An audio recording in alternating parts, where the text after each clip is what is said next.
Does it annoy you the number of people who know your name from the Southwest brouhaha? God, no. No, not at all. I mean, what came out of Southwest on the positive side for me was a bunch of people going, oh, I like that guy. I don't know his name, but he's the fat guy who wears that shirt. And so they knew me from other stuff, and they seemed kind of supportive about the whole thing. So that was like the silver lining, was finding out that like there were a bunch of people like, oh, I know you and I actually like you, so I'm mad at them because they fucked you over. So that was kind of cool. But the better thing that came out of Southwest is that was like one of the last drop the fear moments too. Like I was always so terrified of like being found out that I was fat. Sounds ridiculous, but I was always like, nobody knows I'm fat, so I gotta downplay it. And here it was.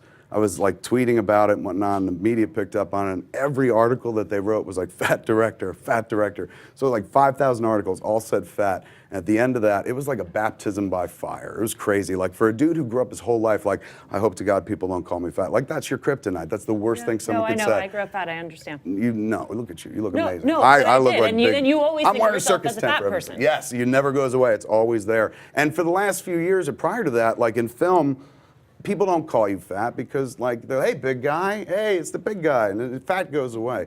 That day, fat came back in a big bad way, and it was probably the, like, you know, this is, I'm happy to say it now, it was the worst thing that ever happened to me in my life at that point. If you could say that, you're doing pretty good in life.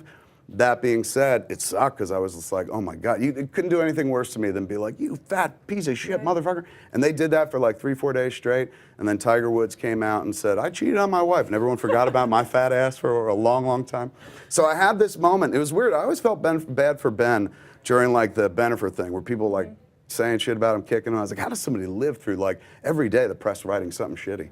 And then I got to find out firsthand. And you live through it. Like it happens and then it washes over you. And in the moment, like I had all these weird offers. Like Larry King was like, come on my show. And I was like his last season. The Tonight Show, or not the Tonight Show, Letterman was like, do the top 10. No, they'd never asked me to do the top 10 before or ever would again. The Tonight Show said, come out. Good Morning America called and said, come on the show. We'll sit you in a little airplane chair so you could prove your side. I said, not really interested in doing that.